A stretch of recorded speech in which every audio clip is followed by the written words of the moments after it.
주기도문이라고도 하고 또는 주기도라고도 한다고 말씀을 드렸습니다. 주의 기도라고 하는 말입니다. 지난 시간에 우리는 하나님의 이름이 거룩히 여김을 받으신다라고 하는 의미를 살펴보았고, 특별히 이 주기도문이라고 하는 말씀은 산상수훈이라고 하는 7장까지의 내용입니다. 산에 올라가셔서 산에서 내려오시면서 끝나게 되는, 물론 산이라고 하는 것이 우리가 생각하는 뭐 이렇게 높은 산 그런 곳이 아니라 언덕 같은 곳이에요. 근데 산이라고 이름을 붙인 이유가 있는데, 그것은 하나님께서 이스라엘 백성들을 택하시고 그들에게 약속의 땅, 젖과 꿀이 흐르는 땅으로 인도하시겠다고 약속하셨어요. 그리고 그 약속이 물론 나중에 이어지긴 하지만 그 약속을 확실하게 하나님의 백성으로 자리매김을 하는 것이 십계명을 주신 것이었어요. 근데 사실 이스라엘 백성들은 이 거룩한 하나님의 계명, 십계명을 받는 그 시간에 금송아지를 만들어 놓고 이것이 우리를 인도할 신이라고 춤추며 우상을 숭배하고 있었어요. 하지만 하나님은 하나님의 백성으로 너희는 이렇게 살아라 라고 하시면서 하나님의 백성다운 모습, 백성다운 삶을 위한 계명을 주셨는데, 그것이 십계명이었고 1부터 4 안식일을 기억하여 거룩하게 지키라 라고 하는 네 번째 계명까지는 하나님에 대한, 하나님의 이름 또 하나님의 뜻에 관한 말씀으로 주시고, 나머지 5번째 부모를 공경하라 라고 하는 말씀부터 10번째까지 나머지 6개의 계명은 사람과의 관계입니다. 이웃과의 관계에 대한 말씀을 주셨어요. 그래서 하나님에 대한, 그리고 이웃에 대한 가장 기본적이고 가장 핵심적인 내용을 십계명에 담았어요. 이 십계명을 산에서 주셨어요. 그러니까 이것을 기억하고 있는 이 마태복음을 듣고 있는 수신자들이라고 할 수 있는 유대인들이에요. 그들의 입장에서 예수님은 산에서라고 하는 이 표현을 통해서 마치 모세가 하나님이 주신 십계명을 가지고 이스라엘 백성들에게 내려온 것처럼 모세와 같은 선지자를 보내겠다 하신 신명기 18장 18절의 말씀대로 모세와 같다는 의미가 아니에요. 누가 메시아냐라고 했을 때 하나님이 모세를 통해서 약속하셨던, 그러니까 십계명을 주시기도 하고 젖과 꿀이 흐르는 땅을 하나님이 허락하시고 또 가장 대표적인 만나와 메추라기를 주셨잖아요. 그것이 예수님께서 이 잔디라고 설명되는 푸른 초장에서 5천 명을 먹일 때 빵과 물고기로 먹이셨잖아요. 이러한 것들이 연결되어 있어요. 모세를 통해서 하나님이 역사하신 것처럼 모세와 같은 선지자라고 설명하신 그 내용들이 신약성경 마태복음에 많이 나오는데요. 그래서 예수님이 산에서라고 하는 그 내용을 더 강조하시고, 지금 주의 기도라고 하는 주기도문이 1부터 3, 첫 번째, 두 번째, 세 번째는 하나님에 관한 거예요. 첫 번째, 그의 이름이 영광을 받으시옵소서. 두 번째, 하나님의 나라가 이루어지기를. 세 번째, 하나님의 뜻이 하늘에서처럼 이 땅에서도 이루어지기를 원합니다 라고 하는 세 가지가 하나님에 대한 거예요. 그러면 나머지 세 가지, 주기도문의 나머지 세 가지는 우리에 대한 거예요. 일용할 양식을 주옵시며 라고 시작되는 이 땅에서 우리에 관한 말씀 세 가지가, 그래서 십계명처럼 5, 4, 6은 아니지만 3개는 하나님을 향한, 3개는 사람을 향한 기도라고 하는 의미에서 중요하다라고 말씀을 드렸습니다. 지난 시간에는 첫 번째, 하나님의 이름이 영광을 받으셔야 된다라는 내용을 살펴보았습니다. 하나님의 이름이 영광을 받는다는 얘기는 우리가 무언가를 해야 영광을 받으시는 게 아니에요. 하나님은 그 자체로 영광을 받으세요. 그런데 하나님이 뭐가 아쉽고 뭐가 부족해서 우리를 통해서 영광을 받으시려고 할까? 우리가 안 해도 돼요. 예를 들어서 이 돌들을 통해서 너희들이 하나님 앞에 영광이 되지 않으면 이 돌들을 통해서 아들이라고 하는 말, 제가 주기도문이 끝나고 나면 이 이제 신약 성경에 기록된 비유라고 하는 이 비유의 내용이 한 70%가 됩니다. 굉장히 많은데 이 비유의 내용들로 함께 말씀을 나누려고 해요. 근데 이 비유 가운데 이제 하나인데, 아들이라고 하는 단어와 이 돌이라고 하는 단어가 굉장히 비슷해요.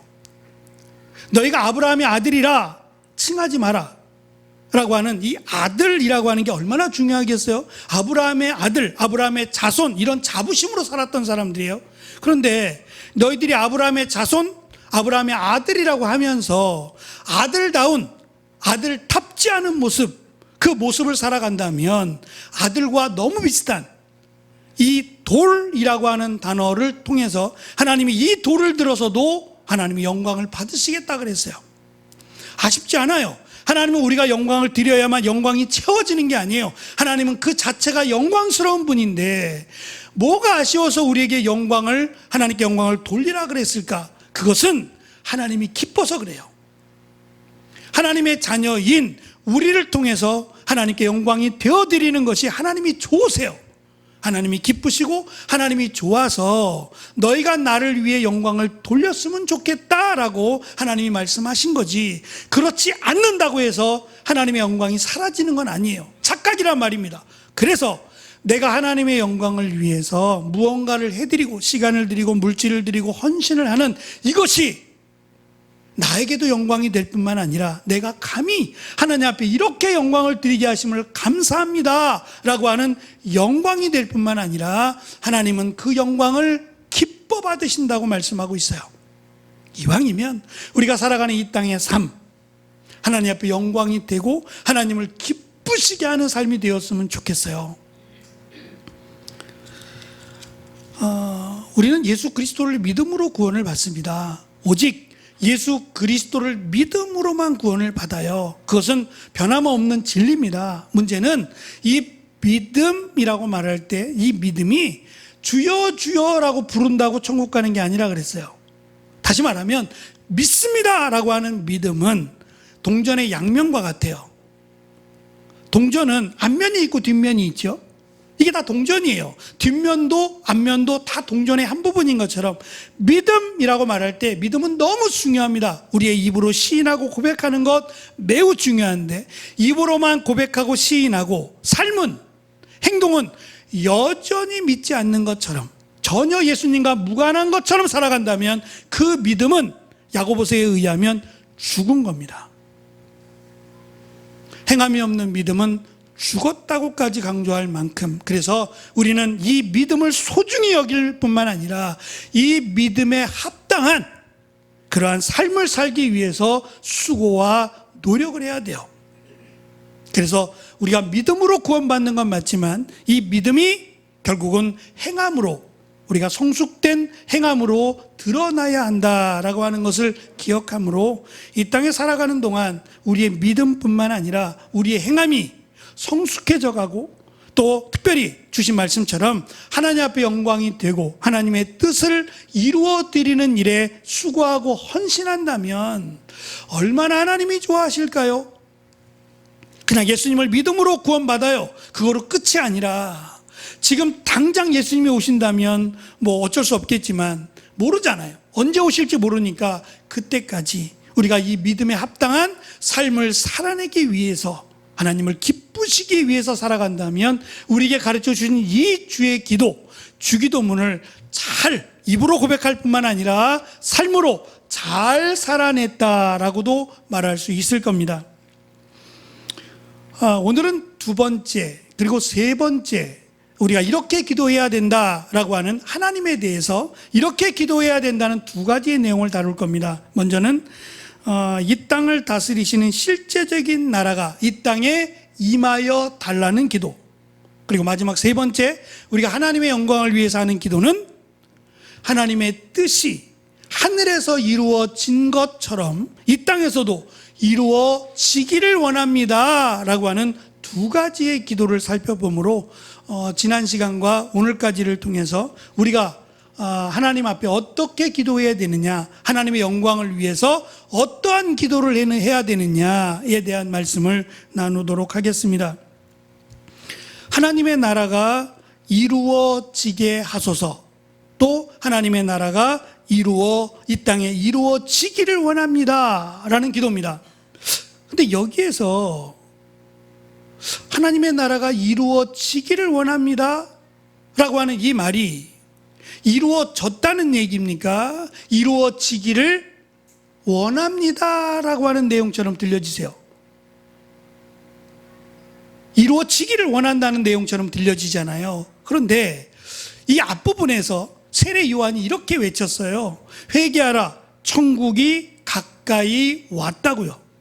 그리고 예수님도 마치 바통을 터치하듯이 세례 요한이 붙잡혀서 감옥에 가게 됩니다.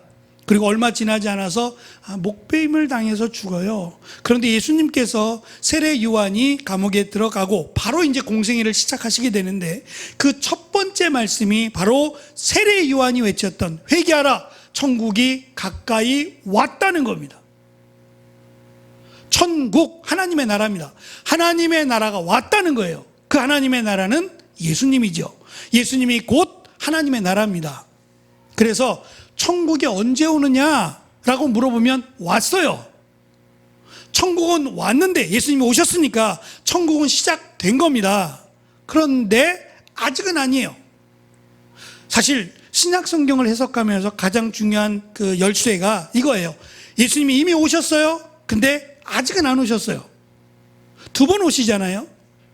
한 번은 초림 때, 이 땅에 인자로 오실 때, 그리고 마지막 한 번은 다시 오시는 거예요. 우리를 구원하시고 심판하기 위하여 다시 오시는 그때, 우리가 재림이라고 말하는 두 번 오시는데 천국이 왔답니다. 하나님의 나라 이미 왔어요. 예수님이 오셨기 때문에 하나님의 나라가 왔는데 지금 하나님의 나라가 또 이루어지기를 원합니다 라고 하는 건 무슨 의미일까? 말씀드린 것처럼 천국, 하나님의 나라는 시작됐어요. 그러나 완성된, 딱 끝난 천국은 아니에요. 다시 말하면 요한계시록을 통해서 우리가 살펴본 것처럼 하나님의 나라는 여기 있다 저기 있다 말할 수 없어요. 그냥 통상적으로 하늘에 있다라고 말한 이유가 우리가 함부로 할 수 없고 우리가 내 마음대로 침노할 수 없어요. 내가 들어가고 싶으면 들어가고 나오고 싶으면 나오고 내 마음대로 할 수 없는 영역을 구별하기 위해서 하늘에 있다 그런 거예요. 그 하늘이 어디예요? 어느 하늘이에요? 이 망망한 대의 하늘을 어디 하늘이라 그래야 돼요? 도대체 어느 하늘에 하나님의 나라 천국이 있는 걸까요? 요한계시록은 이 하나님의 나라가 예수님이 다시 오시게 되면 하나님이 만드신 이 땅이 바뀐다고 말해요. 마치 에덴 동산 때처럼 바뀐다고 말합니다. 진정한 하나님의 나라로 이루어져요. 그리고 지옥이라는 데가 따로 있어서 그곳은 영원히 예수님을 믿지 않았던 사람들, 그 사람들은 영원히 그 지옥이라는 데로 갈 것이고 이제 이 땅은 다시 변화가 되어서 영원한 하나님의 나라가 된대요. 엄격하게 말하면 하늘이 아니에요.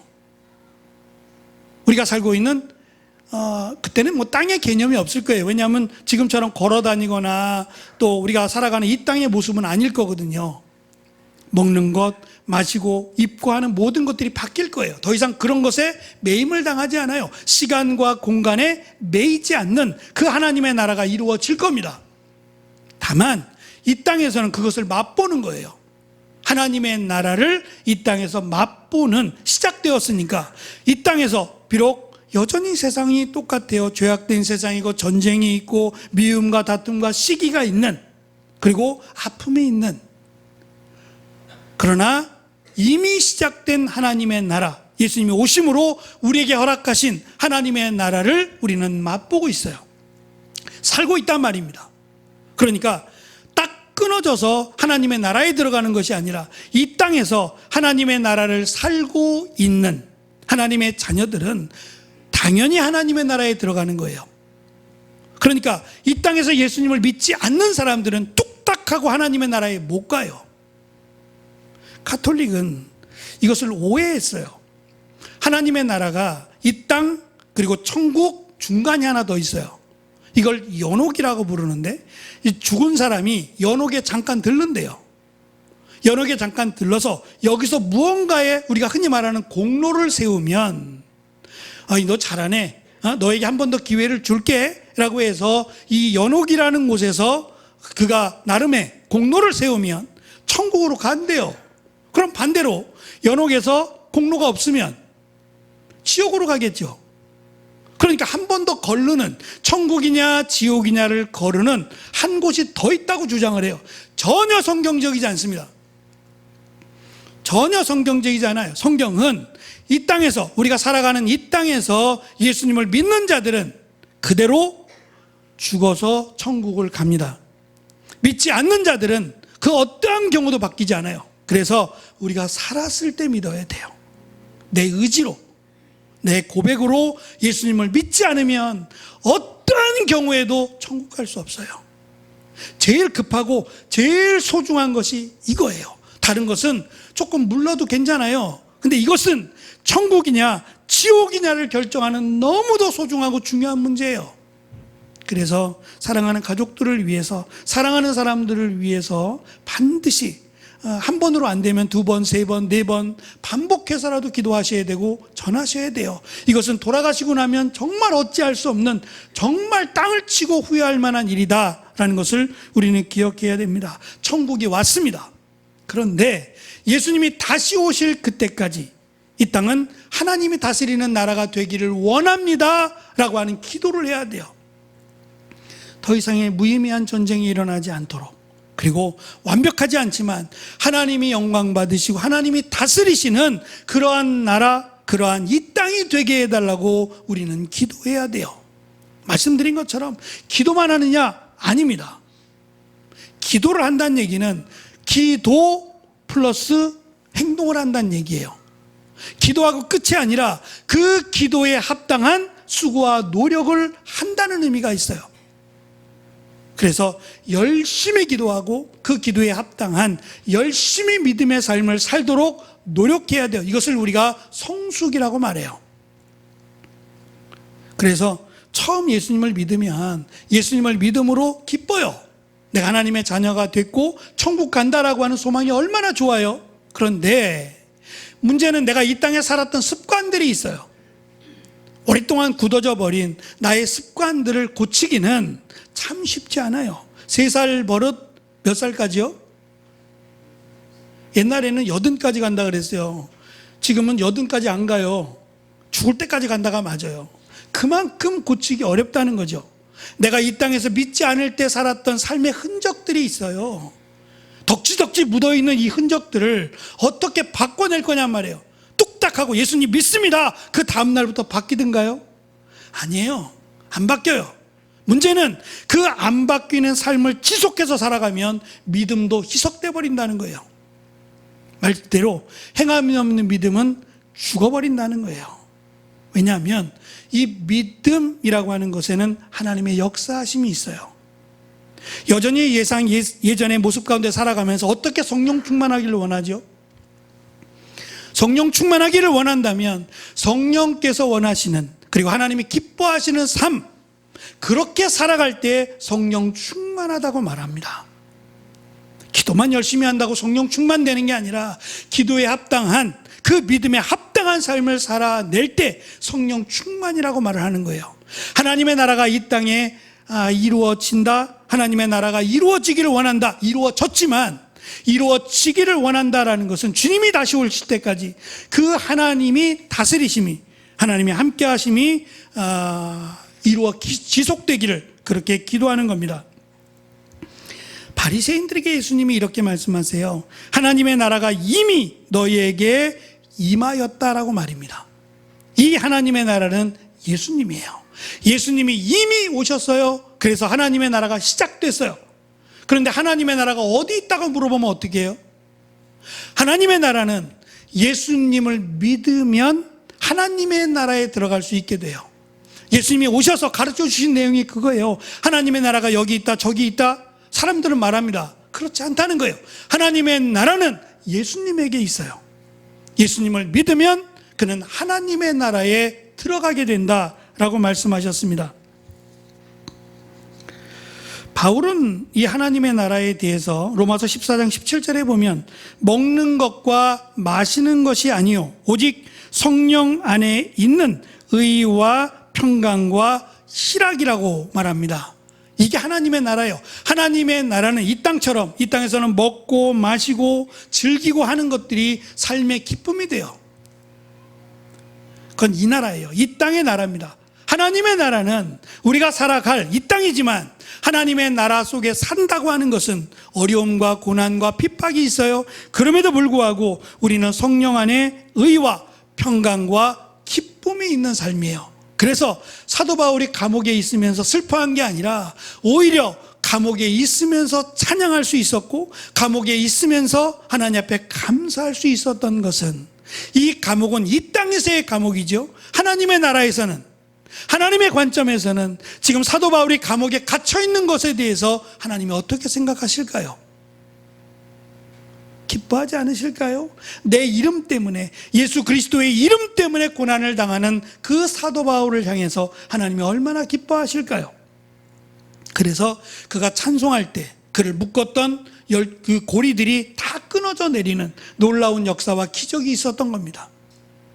하나님이 함께 하신다 약속하신 이 땅 하나님의 나라가 이루어지기를, 그리고 그 하나님의 나라 가운데 우리가 살아가기를. 이 땅입니다. 여전히 세상이고 죄악 가운데 죄악이 만연한 세상이지만 우리의 관점은 하나님의 나라가 되어야 돼요. 이 더러운 세상이 하나님의 나라라고 하는 관점에서 하나님의 나라가 이루어지기를, 하나님이 다스리시는 이 땅이 되어지기를 기도해야 돼요. 그래서 제가 금요일 날도 좀 말씀을 드렸습니다만 이제 좀 있으면 선거철이죠. 밖에서 막 시끄럽게 할 겁니다. 전 근데 그분들이 누구지 몰라요. 때만 되면 얘기하시는데 잘 몰라요. 그래서 포스터도 보고 팜플렛도 읽어보면서 이분들의 이력을 보지만 아쉬움이 있어요. 이거 갖고 어떻게 평가하죠? 실력이 좋다라는 것으로 우리가 살고 있는 이 지역구를 잘 다스리나요? 물론 실력이 중요합니다. 필요하죠. 그러나 실력이 없는 사람이 어디 있어요? 네? 내가 나름대로 일을 하겠습니다라고 말한 사람 치고 실력 없는 사람이 어디 있어요? 적어도 기본적인 실력은 갖춘 사람들이 나오는 거예요. 그럼 우리는 뭘 기대해야 돼요? 정말 지역 주민을 사랑하는 사람이 됐으면 좋겠어요. 이제 색깔 좀 그만 보고, 색깔 좀 그만 보고 그 사람을 좀 볼 수 있도록, 그리고 그 사람도 내가 이 일을 정말 정해진 시간 동안 열심히 나에게 맡겨진 일을 잘하겠다라고 많은 마음으로 할 수 있도록 그들을 위해서 기도해 주세요. 우리나라의 국회의원이 얼마나 많아요? 특별히 기독교인들이 그 가운데 50%가 넘는데요. 근데 무늬만 아니에요? 정말 기독교인들이라면 이럴까요? 그들이 정신 차리고 정말 하나님 앞에 부끄럽지 않고 국민들 앞에 떳떳할 수 있는 정치를 할 수 있도록 기도해 주는 일, 이건 역시도 우리가 하나님의 나라를 위해서 해야 될 기도입니다. 또 교회도요. 교회가 교회다운 게 뭘까요? 정말 하나님이 원하시는 교회가 뭘까요? 하나님의 말씀대로 세워지는 교회 아닐까요? 이 많은 교회들이 하나님의 말씀대로 하나님의 기뻐하시는 교회가 되도록 기도하는 일, 이것도 역시 우리가 하나님의 나라가 이 땅에 임하기를 원하는 기도가 될 수 있어요. 작게는 내가 하나님의 자녀로 다스림을 받을 수 있도록 하나님이 원하시는 게 뭘까? 오늘 내가 학교에 가서, 오늘 내가 직장에 가서 하나님을 믿는 자녀로 어떻게 해야 될까요? 기도하고 그 기도에 합당한 말을 한마디 하고 행동을 하나 하더라도, 야, 저 사람은 정말 예수님 믿는 사람 같아 라고 한다면 그것이 하나님의 나라가 이 땅에 이루어지는 겁니다. 우리의 가정이, 우리의 교회가, 또 이 나라가 하나님이 기뻐하시는 나라가 되는 것, 그것이 하나님이 다스리시는 나라가 될 겁니다. 마지막 세 번째, 하나님의 뜻이 이루어지기를 원한다라고 하는 기도를 하라고 말씀합니다. 7장 21절 그 말씀드린 산상수훈의 끝쪽이에요. 이거 굉장히 충격적인 내용인데, 주여 주여 하는 자마다 다 천국에 들어갈 것이 아니요 다만 하늘에 계신 내 아버지의 뜻대로 행하는 자라야 들어가리라 그랬어요. 예수님을 2번 불렀어요. 하나님을 2번 불렀다고요. 주여 주여. 이거는 단순한 반복이 아니에요. 이거는 2번씩이나 부를 만큼 간절하고 또는 2번씩이나 부를 만큼 믿음이 있다는 얘기예요. 그런데 이 두 번씩이나 부를 만큼 간절하고 믿음이 있는 기도를 하는 그가 하나님의 뜻대로 행하지 않으면, 입으로는 주여 주여 부르지만 그가 사는 삶이 하나님의 뜻과 무관하다면 그는 하나님의 나라에 들어가지 못한다는 거예요. 물론 이것은 바리새인들이나 종교 지도자들을 향한 말씀이었어요. 얼마나 열심을 하는지 몰라요. 그 사람들은 새벽같이 일어나서 율법대로 지켜간다고 하루 종일 율법 가운데 살아요. 그런데 자비와 긍휼은 없어요. 하나님이 우리를 구원하신 이유 한 가지를 대라면 자비예요. 긍휼하심이에요. 우리가 그만한 자격이 있어서, 그만한 공로가 있어서 하나님이 우리를 택하신 게 아니에요. 정말 은혜입니다. 이것을 고백할 수 있어야 감사가 나와요. 내가 이만큼 했는데 하나님은 내 기도도 안 들어주시고, 내가 이만큼 했는데 나에게 고난을 주시고, 이러한 원망은 하나님이 나를 구원하셨다는 걸 모르니까 하는 원망이에요. 아프면 어때요? 힘들면 어떠냐고요? 이것보다 더 중요한 것은 구원 아니에요? 구원은 우리의 마음대로 할 수 없어요. 돈으로도 갈 수 없고요. 내가 어떠한 공로를 행해도 천국은 못 갑니다. 그래서 하나님이신 예수님이 이 땅에 오신 거예요. 우리를 구원하기 위해서, 우리의 죄 대신에 죽으시기 위해서 하나님이신 예수님이 이 땅에 오신 겁니다. 근데 그것을 무의미하게 만드는 거예요.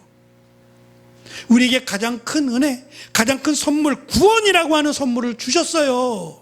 그런데 조금 불편하다고, 조금 내 마음대로 안 된다고, 내가 고난 가운데 있다고 하나님 앞에 원망하고 불평한다고요? 그러면 구원의 은혜를 모르는 사람이에요. 하나님이 우리에게 주신 가장 큰 은혜를 놓치고 있는 겁니다.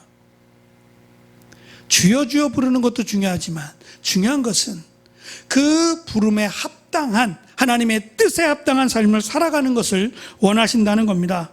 12장 50절에 보면 누구든지 하늘에 계신 내 아버지의 뜻대로 하는 자가 내 형제요, 내 자매요, 내 어머니라고 말씀하고 있어요. 하나님의 뜻대로 행하는 자가 내 가족이라는 말씀이에요. 그럼 하나님의 뜻이 뭘까?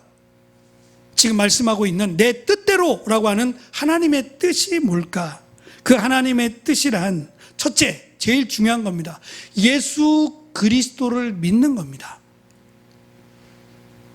하나님의 뜻은, 예수 그리스도를 보내신 이유가 뭐예요? 잘 되게 하려고요, 잘 살게 하려고요, 건강하게 살아가고 우리가 원하는 문제가 다 해결되도록 하기 위해서 예수님을 보낸 게 아니에요. 예수님을 보내신 하나님의 뜻은 십자가에 달려 죽는 거예요. 근데 그 이야기를 들은 베드로가 말하죠. 절대 안 됩니다. 절대 안 됩니다. 누가 그렇게 합니까? 누가 예수님을 죽이려고 하고 누가 예수님을 힘들게 합니까? 내가 가만 안 둘 겁니다. 박수 칠만 하잖아요.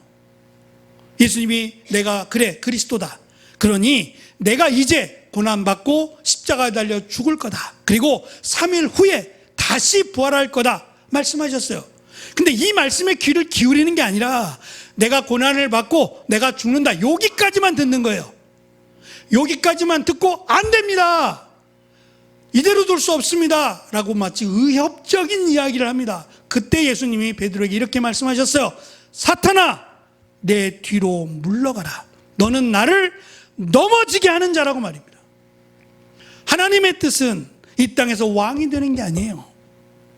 우리를 잘 되게 하고 행복하게 하고 우리의 모든 문제가 다 해결되고 그것이 우선이 아니었다는 말입니다. 우리를 위해 죽는 거예요. 우리의 죄를 대신하여 죽기 위해서 동정녀라고 하는, 요셉과 상관없이 마리아에게 성령으로 잉태가 되셨어요. 성령 하나님으로 이 땅에 오셨단 말입니다. 그리고 그 보혈을 우리의 죄를 대신하여 흘려주셨어요. 그 뜻이 뭐냐는 거예요. 하나님이 왜 그렇게 하셨어요? 우리를 구원하기 위해서요. 그러면 하나님의 뜻이 이 땅에 이루어진다는 얘기는 예수 그리스도를 믿음으로 많은 사람들이 주께로 돌아오게 하는 거예요. 마태복음 18장 14절에 보면 이렇게 말씀합니다. 하나님의 뜻은 작은 자 하나라도 잊어버리지 않고 잃어버리지 않고 다 구원하시려는 아버지의 마음이라고요. 조금 더 구체적으로 얘기하면 하나님은 그 어떠한 사람도 놓치고 싶어 하지 않으세요. 우리가 미워하는 사람일 수도 있고요, 세상이 정죄하는 사람일 수도 있어요. 그래서 심지어는 십자가에 못 박은 사람, 십자가에 같이 못을 박아서 이 사람도 중죄인이야 라고 하며 같이 예수님 옆에 십자가에 걸렸던 강도요 살인자도 있어요.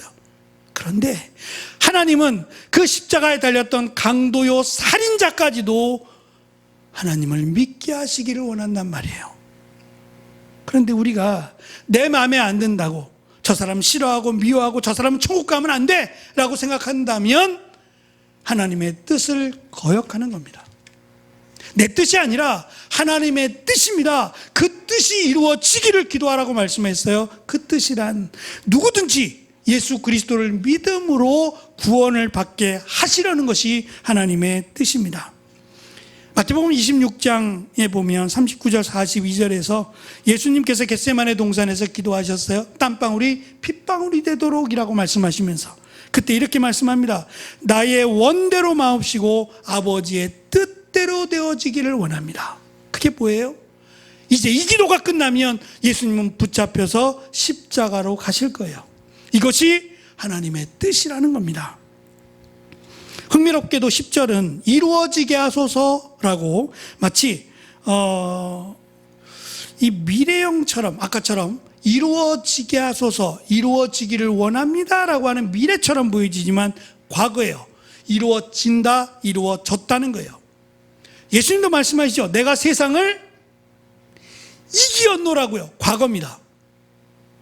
이 말씀은 예수님을 믿는 모든 사람들이 이겼다는 거예요. 어떻게 해요? 끝까지 예수님만 믿으면 이깁니다. 심지어는 예수님 때문에 죽임을 당하기도 했어요. 목배임을 당하기도 하고요. 심지어는 나 때문에 가족이, 자녀가 괴롭힘을 당하고 죽임을 당했어요. 그래서 실패한 것 같아요. 예수님을 믿음으로 비참하게 죽었으니 실패한 것 같아요. 그런데 하나님은 말씀하세요. 실패한 게 아니라 이겼다고요. 그래서 사도 바울은 내 육신은 해할 수 있지만 내 영혼은 누구도 손댈 수 없다고요. 우리에게 중요한 것은 육신도 중요하지만 훨씬 더 중요한 것은 영혼입니다. 육신은 썩어요. 아프고 상하고 썩습니다. 그래서 예수님이 다시 오시면 우리는 썩지 않을 영원한 옷을 입는다고 말씀하세요. 기대해 보세요. 얼마나 아름다운 옷을 입을지. 김진찬 성도님, 얼마나 예뻐질지 한번 기대해 보세요. 예수님이 오실 때 내가 얼마나 예쁜 모습으로 예수님을 맞이하게 될까 기대해 보세요. 지금은 아파서 허리 맨날 두드리고 비가 오려나 그럴지 모르지만 예수님이 오실 때 우리는 이 옷이 아니라 아름답고 썩지 않을 정말 좋은 옷을 입게 될 겁니다. 그때 중요한 것은 영혼입니다. 그래서 우리가 끝까지 이 믿음을 지키면 우리는 승리했다고, 이겼다고 예수님이 말씀하셨기에 이루어졌다라고 과거형으로 말씀해 주고 있습니다. 그래서 우리가 기도해야 될 하나님에 대한, 하나님의 이름이 거룩히 여김을 받으시고 하나님의 나라가 이 땅에 이루어지게 하시고 하나님의 뜻이 하늘에서 이루어진 것 같이 땅에서도 이루어지기를 원합니다 라고 하는 이 기도는 모두 예수 그리스도로 말미암아 시작된 겁니다. 예수 그리스도를 믿음으로 하나님의 영광 받으시고 예수 그리스도를 믿음으로 하나님의 나라가 시작되었고 예수 그리스도를 믿음으로 하나님의 뜻, 우리를 구원하시고자 하시는 하나님의 뜻이 이루어지기를 우리는 기도하고 수고하고 노력해야 될 겁니다. 이것이 하나님의 뜻입니다. 그 누구에게도 복음을 전할 수 있고 그가 예수님께 나올 수 있는 것, 이것이 하나님의 뜻임을 우리가 기억하고 이 기도를 할 때마다 하나님의 뜻이 이루어지기를, 그리고 그 이루어지기 위해서 내가 더 열심히 기도하고 수고하고 헌신함으로 하나님이 기뻐 받으시는 귀한 기도뿐만 아니라 우리의 믿음의 삶이 되기를 간절히 축원합니다. 기도하겠습니다.